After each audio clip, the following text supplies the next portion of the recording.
raadiyoo sagalee walabummaa Oromiyaati. Raadiyoon sagalee walabummaa Oromiyaa karaa marsariitii independent.oromia.org torbanitti yeroo lama kan isiniif dhiyaatu amma jalqaba. Raadiyoon sagalee walabummaa Oromiyaa akeeka qabsoo kan saba Oromoo bilisaaf biyya Oromoo walab sirna dimokiraasii faqaan bulu deebisanii gadi dhaabuuf godhamu deeggara. Akeeka qabsoo kana babal'isuufis hojjeta. Birmadummaan Oromoo dafqa dhiigaaf lafee ilmaan Oromoon dhugooma jedhee amana. Dhaggeeffattoota isaas wareegama qaalii kanaaf kakaasuuf carraaqa. Kun raadiyoo sagalee walabummaa Oromiyaati.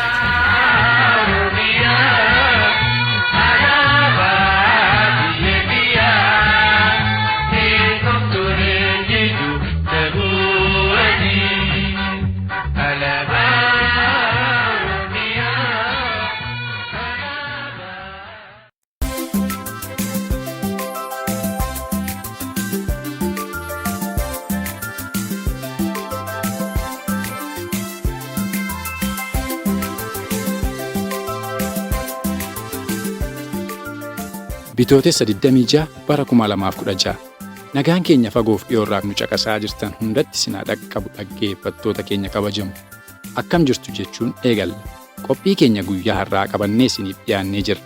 Keessummeessuun kan isin faana turus an Bulii Bakkooti.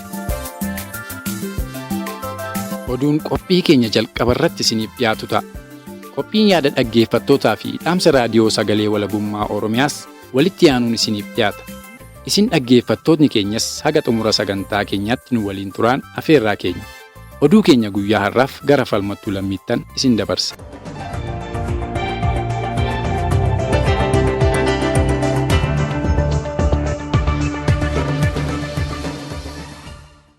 Harka fuunee akkam jirtu dhaggeeffattoota keenya. Oduu keenya guyyaa har'aan isin dhageessisa. Kan isin dhageessisus an falmattuu lammiiti.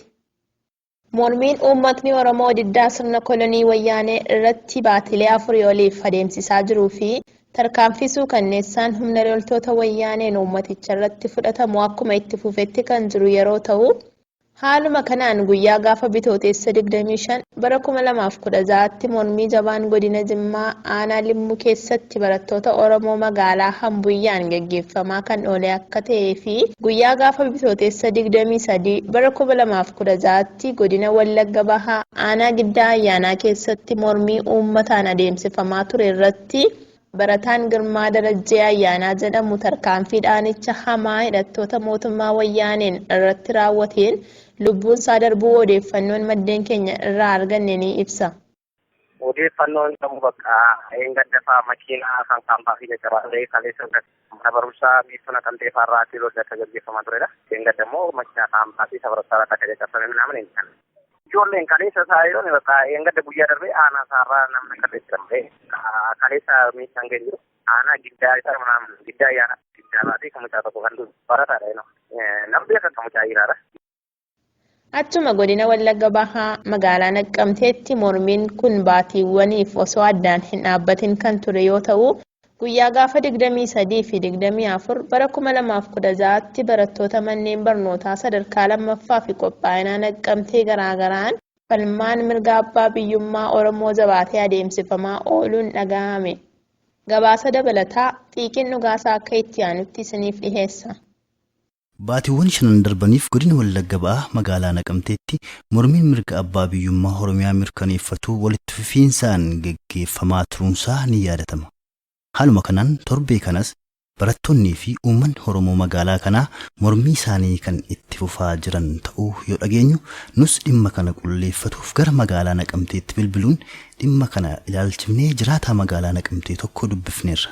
Isaanis loltoonni wayyaanee mooraa yuunivarsiitii kolleejjii New Generation seenuun barattoota danuu reebuun barattoota torba immoo fuudhanii deeman kan jedhan jiraataan magaalaa Naqamtee kun itti fufuunis torbee kana haala baay'ee suukanneessaa ta'etu ture. Kaleessa immoo barattoota pirippaaraatorii Naqamtee mana barnootaa itti seenuun barattootaa fi barsiisota walitti qabuun reebaa turan. Huccuu sirraa yaasuun lafarra gangalchanii yeroo dheeraaf reeban. Kan baay'ee nama gaddisiisu ammoo jedhan jiraataan magaalaa Naqamtee kun barattuu shamarranii tokko poolisiin saanjaan mormarra waraanuun tajaajila yaalaas akka hin arganne godhan. Haalli kunis lubbuu isheef baay'ee sodaachisaa ta'uu kan dubbatan namni kun mucaa daa'imaa kutaa 2 barattu kan akka malee miidhamte tokkos hospitaala naqamtee seentee akka jirtu dubbatu.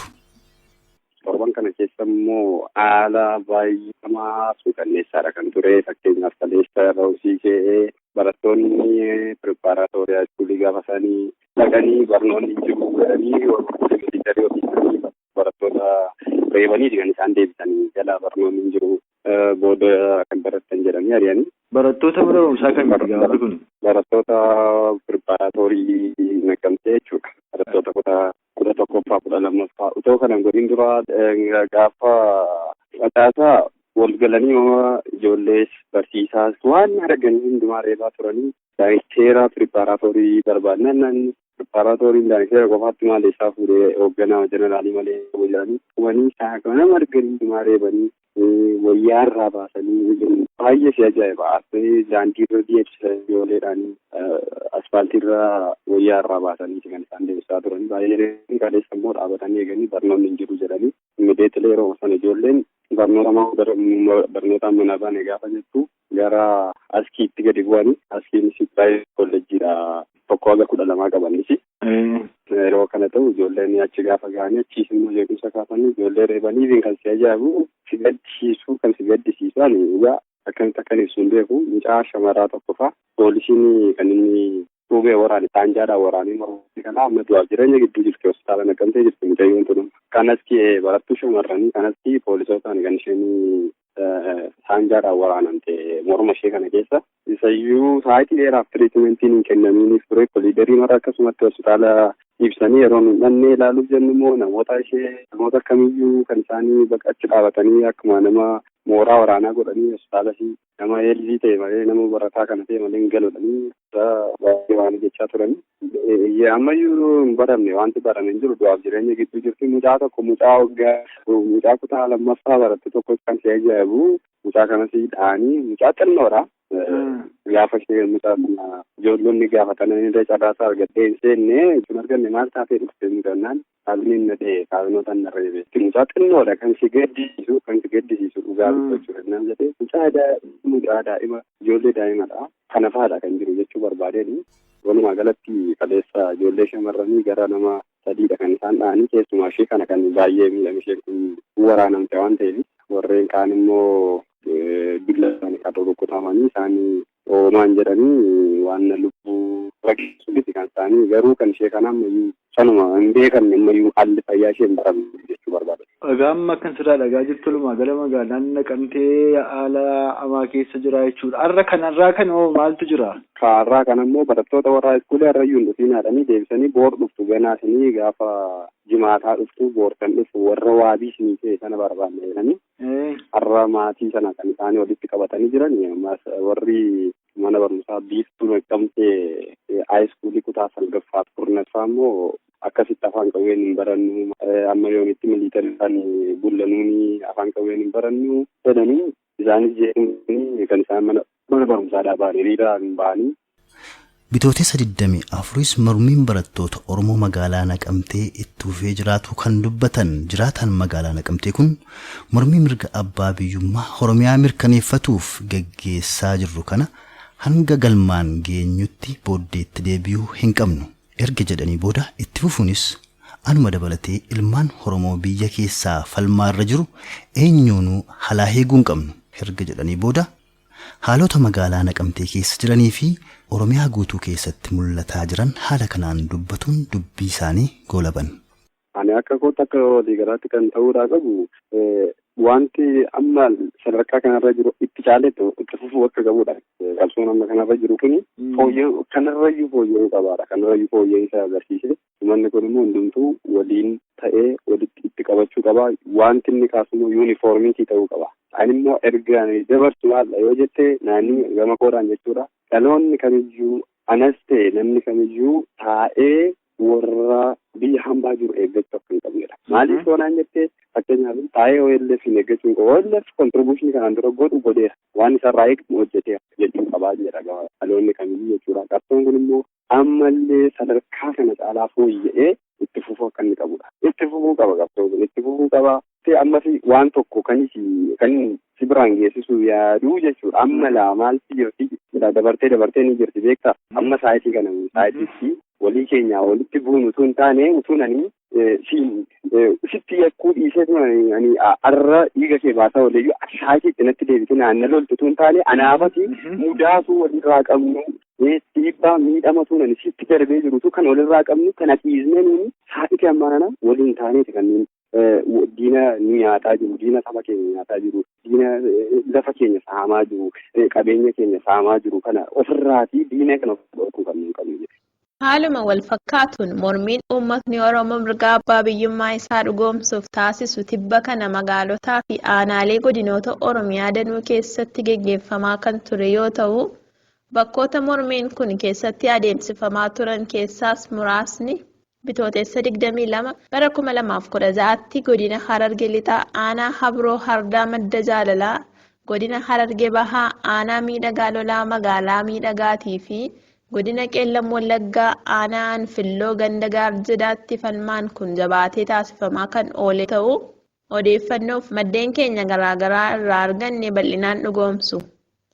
Mormiin kun itti fufuun guyyaa gaafa Bitootessa 23 bara 2016ttis godina Wallagga Bahaa aanaa Limmuu ganda Odaa Laliisaatti godina Shawaa Kaabaa magaalaa Fiichee keessatti barattoota mana barnootaa sadarkaa lammaffaan godina Iluu Abbaa Booraa aanaa Buree magaalaa Siboo fi aanaa Algeetti godina Wallagga Lixaa magaalaa Mandii Boojjii Qilxukaarraa fi magaalaa Goorii keessattis guyyaadhuma kana mormiin mirga abbaa biyyummaa mirkaneeffatuu ilmaan Oromoon geggeeffamaa kan oole yoo ta'u, magaalaa Najjootti immoo rasaasa hidhattoota mootummaa koloneeffataa wayyaanee irraa barattootatti dhukeen barattootni lama dhahamuu danuunis mana hidhaatti darbatamuu jiraataa magaalichaa irraa qulqulleeffachuu dandeenyeerra.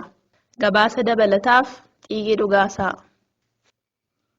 Torbee keessa jirru kana guutuutti godina Wallagga Lixaa magaalota danuu keessatti mormiin mirga abbaa biyyummaa mirkaneeffatuu geggeeffamaa turuun dhagaameera. Kanaan wal qabatees magaalota kanneen akka Mandii, Boojjii fi Qilxukaarraa keessatti namoonni hedduun mana hidhaatti yoo darbataman, magaalaa Najjootti ammoo loltoonni wayyaanee barattoota karaa nagaa gaaffii mirgaa gaafatan irratti dhukaasuun barattoonni lama rasaasaan dhahuun dhagaameera. Nus dhimma kana qulqulleeffatuuf jiraataa magaalaa Najjoo tokkotti bilbiluun dubbifneerraa isaanis akkas jechuun haala magaalaa Najjoo keessatti uumame nuuf ibsan. Dhaabbilee mootummaa wayyaanee Poota Oromoo baay'eedha akkasumas ajjechaa fi kursaa mataa isheetii sirna bittoota kanaan dura turan ammas dabaltee irratti raawwachuuf adeemsa haala garaa garaatiin uummata Oromoo hidhuu akkasumas ijoollee barattee akka isheen galbaa bakka hin gochuun adeemsa kanneen eeggataa hedduu dhufee jira. Guyyaa kana isaa keessatti mooraa Abdiisaa Agaa ijoolleen nuti waqtii Abdiisaa Agaa qabna. Jijjiirama biyya keenya uummata Oromoo fiduu qabna jechuudhaan sochii adda addaa keessaa turan jiru. Barattoonni mana barnootaa Abdiisaa Agaa mormii biyyi keenya Oromiyaan humna waraanaan buluu qabdu jijjiirama barbaanna jechuun yeroo isaan sagalee mormii isaanii dhageessanitti barataa tokko loltoonni wayyaanee adda isaarra rukutan. Kan jedhan jiraataan magaalaa Najjoo dubbifne kun barattoonnis uffata mana barnootaa uffatanii deemuun haalaan rakkisaa ta'uu fi mucaan durbaa tokkos rasaasaan dhaamtee hospitaala Najjoo seentee jirti erganuun jedhanii booda mormiin kaleessaa kun magaalaa Najjoo qofaa keessatti geggeeffame osoo hin taane magaalota kanneen akka Mandii, Boojjii fi Goorii keessattis geggeeffamaa akka turee fi dhumarrattis barattoonni hidhaman danuu ta'uu nuuf ibsuun dubbii isaanii xumuran. Barattoonni mana yaalaa seenaniiru. Mana yaalaa kan isaa barataan mucaa bishaan tokko ambulaansiidhaan ba'ee deemeera. Yeroo kana immoo barataan bakka itti ba'ee galu yuunifoormii uffatee deemuu hin danda'u. Namoonni immoo barataa du'aa ta'e daba fiduufaa jiru. Ba'ee galuu irratti sochii guddaa qaba. Akkuma kalee eeggadda. Abbayyuu wantoota kalee eeggadda geggeessaa jira. Abbayyuu geggeessamaa jiru. Mucaan durbaa tokko dhaamtee jechuun waan qabatamaadha. Hojjattii rukutamteetti. mana hospitaalaa seenattee jirti. Akkaayyuu isaan qabanii hospitaala seentes ambulaansii fuudhuu dhaqu yeroo isaan rukutuu jiran ambulaansiin baqatee bahee kanaan booda barattoonni ambulaansii galatti jiran barattoota kana baatanii ambulaansii keessa kaa'anii gara mana yaalaatti fudhatanii deeman. Amma lakkoofsi barattoota kalee dhaamanii meeqa ta'u? Barattoonni kaleessa mana barumsaa Abdiisaa keessaa rukutaman lamadha. Akkasumas barataan kalee mustikee mana barumsaa Abdiisaa akka qofa osoo hin taane mana barumsaa Birbaatorii keessa illee akkasuma jira. Ana dhagee qofaa miigaa akkuma sila gaafilaa haasofnee turre kanneen akka maddiidhaa fi nyaansoo keessatti illee guyyoonni kaleessaa wantoonni adda addaa gaggeeffamaa turaniiru. Amma barattooti qabamanii mana hidhaa seenan jiru amma najjoo kaleessa. Kaleessa barattoonni qabamanii mana adabaa seenan nama dhuunfaas dabalatee barataanis jiru. Akkasumas walitti qabamanii namoota kanaan deemaa jiran immoo makiinaa afuriin eeggadda galgala fe'anii lafa isaan bulchan amma guyyaa irratti hin beekan. Warra kaleessa qabaman hamma dhagayetti barattoonni eeggadda galgala qabamanii seenan aanaa baadiyyaa keessa magaalaa keessas namoonni walumaa gala kalee qabamanii maaliiru lakkoofsaan immoo hagana keessatti immoo waan sobaa dubbachuu rakkisa. Waan nama sodaachisu akkuma itti maa jira baanee galuu itti nama sodaachise jireenya maaliitti himuu dandeessa. Baatee itti galuu hin dandeenye kun jireenya maaliiti. Haalli baruuf barsiisuu guutummaatti dhaabateera jechuudha. Dhibbatti. Baay'inni isaanii agaaziidha moo poolisoota federaalaati moo kan Oromiyaati amma kan akka kana uummata magaalaa Najjoo akkas rakkisaa jiran kun. Hundi isaanii iyyuu jiru. Seenka gayyaramu kana jettee qabtee bira deessa seenka gayyaramu yoo irra makiinaa godinaa agarti bonama makiinaa adda biraa agarta makiinota adda addaa gayyaramu isa rakkisuu danda'a kana jettee dubbachaa isa rakkisa. Kuni kanaan osoo jiruu godinootaa fi magaalota Oromiyaa danuu keessatti ilmaan Oromoo hidhattoota mootummaa koloneeffataa wayyaaniin qabamanii manneen hidhaa adda addaatti dararamaa turan danuun gara mana hidhaa Maakalaawwii, Qiliinxoo, Uursoo, Dhidheessaa fi Birshalaqootti guuramaa jiraatuun dhaga'ameera. Haaluma kanaan godina Harargee Bahaa, Aanaa Baddannoo, magaalaa Furdaarraa gara mana hidhaa Birshalaqootti, godina Qeellam Wallaggaa, magaalaa Dambidolloo fi magaalota godinichaa biroorraas gara mooraa waraanaa Uursootti geeffamuu jiraachuu itti dabalatee magaalota godina Wallagga Lixaa, Gimbii, Najjoo, Mandii, Boojjii fi kanneen biroorraas barattoota, barsiisota, hojjetoota mootummaa fi qaamota hawaasaa Oromoo manneen hidhaa magaalota kanatti dararamaa turan danuun konkolaataatti fe'amanii bakka hin beekamnetti fudhatamaa jiraachuu odeeffannoon maddeen keenya naannoo sana irraa arganne ni ibsa. Oduun keenya guyyaa har'aa haga kana ture. Qophiilee keenya hafan waliin turtii gaarii qabaadhaa.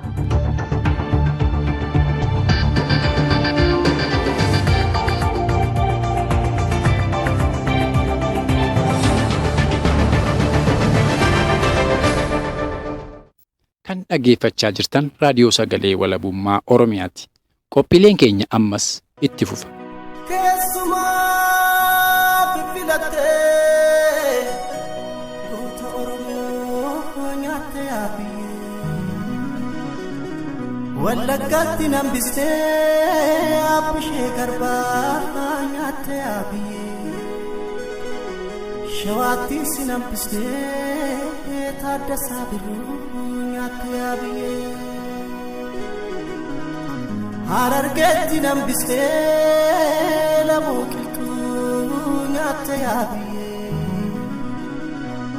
Baaleetti si nambistee Waaqoo Guutuufaa nyaattee yaabiyyee Seenaa keessan dagannaan jiraannu du'aa gadii kan otoo jiru gowwaan ittiyyee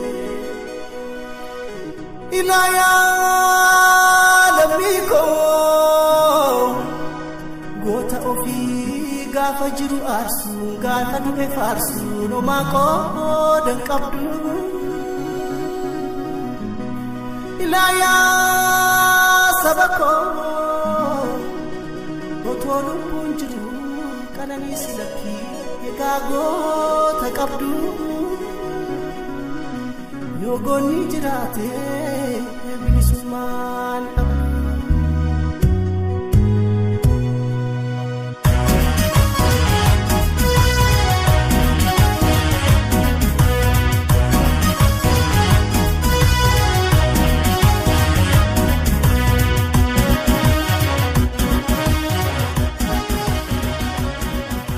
Amma kan isiniif dhiyaatu qophiilee keenya keessaa tokko kan ta'e yaada dhaggeeffattootaati.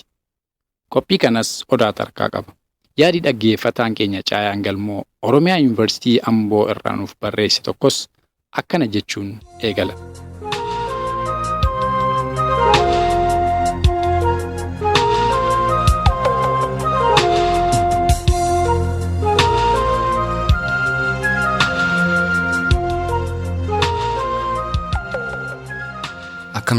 hojjettoota raadiyoo sagalee walabummaa Oromiyaa fi gumaachitoota qophichaa akkasumas uummatni Oromoo cuftu. Nagaa kootti aansuun yaada jajjabinaa fi qeeqan isiniif qabu irratti xiyyeeffadha. Qophiilee keessan yeroo hedduu hordofuu fedhullee yeroo tokko rakkoo intarneetaa biyya keenya Oromiyaa keessa jiruun kan wal qabate daangeffameen hanqadha. Hagan hordofettis qophiileen keessan hedduu kan uummata keenya boonsuu fi qabsoo bilisummaa Oromoos gara fuula duraatti kan tarkaanfachiisu ta'uu isaa shakkii tokko illee hin qabu. Keessumaayyuu xiyyeeffannoo keessan waa'ee Oromiyaa walaba baasuu, qabsoo hidhannoo jabeessuu fi humna mooraa qabsoo bilisummaa Oromoo haaromsuu kan jedhu babal'isuu keessaniif galata guddaa qabdan. Qabsoo nuti qeerroon Oromoo taasisaa jirru keessattis sagalee ta'uun gadi buutanii hojjechuu danda'uu keessaniif qeerroo Oromoo qaama fincila kanaa ta'an irraa yaada qulqulluu fudhattanii gurra saba keenyaan ga'uuf jecha tattaaffii isin gochaa jirtaniif galanni keessan ammas bilisummaa Oromoo haa ta'uun jedha. Dhuma irratti qeeqa koo ibsuuf yoon jedhe qophiilee qabsoo Oromoo tumsan furmaata egeree qabsoo saba keenyaa ta'anii fi yaada yeroon gaafatu ta'e akkasii dhiyeessuu dandeessanii gurra uummata Oromoo bal'aa kanneen biyya keessa jiraataniif carraaf beekumsa intarneetii gargaaramuu hin qabne gama raadiyoon gahuu wanqachuu keessaniif nan quuqama. Akkuma waadaa seenaa turtan waadaa keessan dhugoomsuuf jabaadhaan isiniin jedha. Dhumarratti kun dhara miti. Kaayyoo wareegamtoota Oromoo fi hawwii sabichaa waan ta'e qofaafis miti. Dhugaadha. Oromoon ni bilisoomaa, Oromiyaanis ni walaboomti. Horaa bulaa.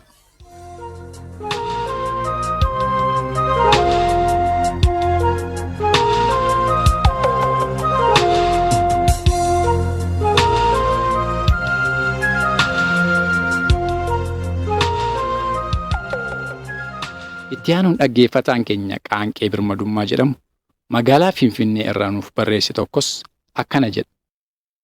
Nagaan koo haa dursu warra raadiyoo sagalee walabummaa Oromiyaa akkam jirtu. Jalqaba irratti kaayyoo alagaan ilaalcha dhiphootaa fi booddeettafummaa jechuun nutti dhaadachaa ba'an kaayyoo qaalii Oromootni tokkos irraa baqachuu eegalaniif ittis ceeruu jalqaban kaayyoo Oromiyaa biyya walaba taate ijaaruu jedhu ija jabummaan furmaata qabsoo bilisummaa Oromoo ta'uu isaa lallabuu, barbaachisummaa kaayyichaa barsiisuu fi keessumaa yeroo ammaa keessatti dhaadessuu keessaniif hedduu isiniin boonna. Galata guddaas qabdu. Itti fufuun dhaggeeffattoota sagantaa kanaaf akkasumas uummata Oromoo hundaaf hagam beekuuf hubadhee yaada koo hiruun fedha. Yaa uummata Oromoo, nuti Oromoon akka sabaatti osoo harka koloneeffattoota Habashaa jalatti humnaanis ta'u hin kufne ta'e, osoo sirna gadaa keenyaan bulaa har'a geenye ta'e, gama barnootaan, diinagdeeniif hawaasummaan sadarkaa akkamiirra jirra laata silaayoona. Kana yaadnee beeknaa?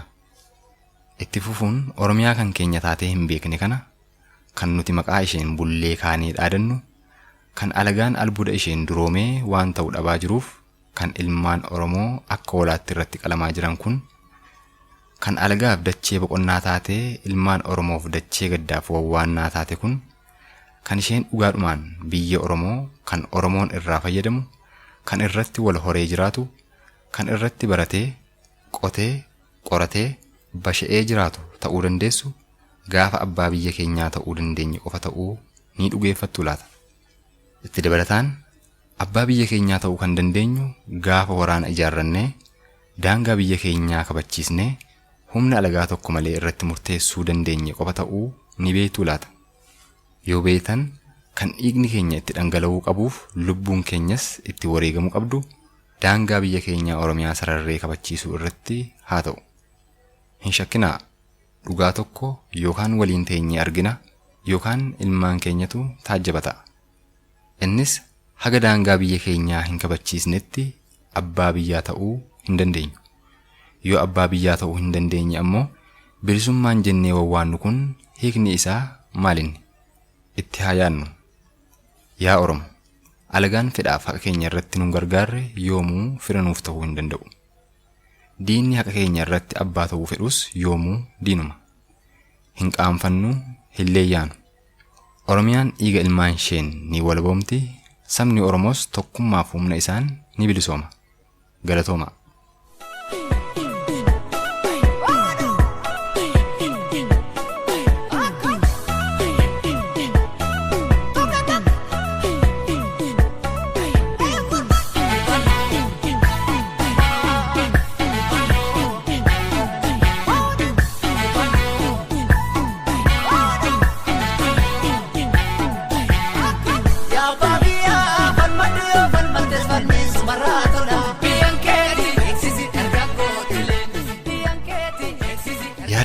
dhaggeeffattootni keenya nuuf ergan keessaa kan guyyaa har'aaf qabannee isiniif dhiyaanne kana fakkaata. Kanneen hafan qophii wal fakkaataan gara fuulduraatti kan isiniif dhiyeessinu ta'a. Kanneen yaada keessan nuuf qooddan hunduu galatoomaa isiniin jenna.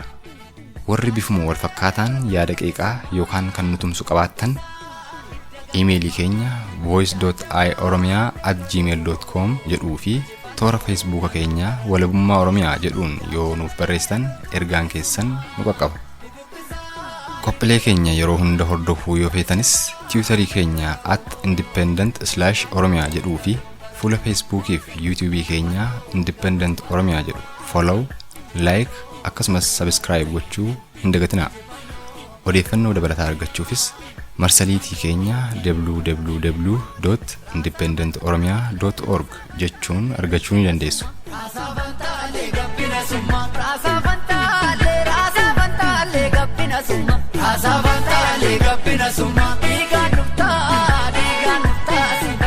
Egaa amma ammoo wallee warraaqsaa weellistoota Oromoo jaallatamoo Caalaa Bultumee fi Jaafar Yuusuf dhiyeenya kana qilleensarra oolchaniin gara qophii keenya itti aanutti haaceenu.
Amma immoo kan isiniif dhiyaatu qophii keenya xumuraa dhaamsa raadiyoo sagalee walabummaa Oromiyaati.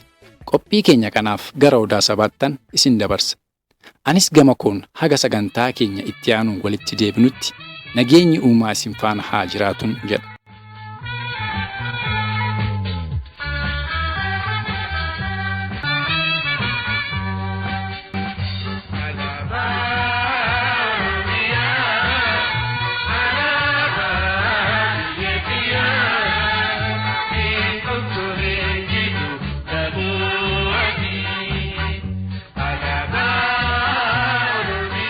Sabni Oromoo saba haqa beekuu fi haqa isaa falmachuufis booddeetti hin deebin, akkasumas haalaaf yeroon osoo hin daangeffamin dhiibbaaf bu'aa bayii hedduu keessa hulluuquun saba jabina isaa dhugoomse. Kana kan ragaanuuf ba'u ammoo Oromummaa habashootni jaarraa tokko ol balleessuuf humnaaf tooftaa qaban hunda gargaaramanii itti duulaa turan har'aan ga'ee dhaloota ammaatti dabarsuudha. Akkuma beekamu gurmuun koloneeffattoota Habashaa Impaayera Itoophiyaa jedhamtu bitaa jiran erga giddugala jaarraa 19ffaa irraa eegalanii hanga ammaatti jecha Oromoo, Oromummaaf Oromiyaa jedhu balleessuuf tooftaalee fi humni isaanitti hin gargaaramin hin jiru. Gurmuuleen kun seera baafataniin cinatti amantii fi humna qawween gargaaramuun Oromummaa sammuu Oromootaa keessaa haquuf humna isaanii olitti mannaagaa turuun isaanii dhugaa dhokachuu hin dandeenyedha. Haa ta'u malee Oromummaan akka isaan yaadan jecha osoo hin taane eenyummaa Oromoo ta'uu isaa dhugoomsuun cinatti dhahaa yaadaa lubbu qabeessaa fi dhiiga waliin hidhata qabu ta'uu isaas dhugoomsee dadhabbiif ifaajee habashootni jaarraa tokko oliif irriba itti dhaban dhadhaa ibidda buute taasisuun kunoo har'a Oromummaan dhaadannoof maalummaa boonsaa Oromoo ta'ee addunyaa irratti calaqqisaa jiraachuun dhugaa hundi argaa jiru. haa ta'u malee oromummaan har'a maalummaa keenya ittiin boonnuuf mararsiifannu ta'ee jiruu fi akkasumas oromiyaan akka jannata keenya addunyaa irraatti ilaallu kun kan har'a ga'uu danda'an akkasumaan osoo hin taane lubbuu lafeef dhiiga qaalii ilmaaniif abbootii Oromoo hedduun aarsaa itti kaffalameeti. Akka Oromoof Oromiyaa irratti duulameef kan oromummaan har'a ga'ee akkas dagaagee laphee ilmaan Oromoo keessatti chaappeffamu osoo hin taane silaa kan dhabamee Oromoonis maqaa habashootni baasaniifiin of waamaa saba seena dhabeessi jedhamuun jireenya dukkanaa jalatti hafu ture. Garuu abbootiin keenya kaleessaa biyyaa fi maalummaa isaanii lubbuu isaanii gararraatti mararsiifachuun oromummaaf Oromiyaa irratti lubbuu isaanii jijjiirraa hin qabne wareeganii oromummaattis lubbuu horuun sabaaf dhaloota of hin beekne ta'uu irraa nu oolfataniiru. Kanaaf ilmaan Oromoo dhaloota haaraa keessumaa dhalootni qubee dhaloota amaanaaf galfate guddaan itti kenname ta'uun yoomuu dagatamuu hin qabu. Innis qabsoo abbootiin keenya Oromoof Oromiyaadhaaf taasisaniin akkuma iji oromummaa keenya nuuf baname nuti ammoo kaayyoo galma isaanii yaadanii hanqatanii harkaa fuudhuun Oromiyaa waloomsine saba Oromoos saba biyya isaa irratti mirgi isaa eegamee akka ormaaf ta'utti osoo hin taane akka ofii jedhetti nagaaf kabajaan jiraatu taasisuudha. Yaa saba Oromoo, koloneeffataan kee kan inni arra biyya kee irratti si ajjeesuu fi akka ati ulaagaa dhalummaa hin guunneetti si lakkaa'uun kan inni mirgaaf haqa kee sarbu qabeenya biyya kee bara baraan saamaa jiraachuuf akka ta'ee fi akkasumas kan kaleessa habashoota biyya keetti dachaases mijattuu jituuf durooma biyya kee Oromiyaa ta'uu hin irraanfatin. Kanaaf ammoo furmaata amansiisaaf dhaabbataa kan ta'e biyya kee Oromiyaa waloomsitee bilisummaaf walqixxummaan jireenya naga qabeessa biyya kee irra jiraachuu akka ta'e yeroo hunda of yaadachiisi. Ka'i, jaarami, falmadhu, walabummaa biyya keef bilisummaa ofii kee dhugoomsuuf qabsootti hiriiri. Oromoon ni bilisooma, Oromiyaanis ni walabooma. Raadiyoo Sagalee Walabummaa Oromiyaa.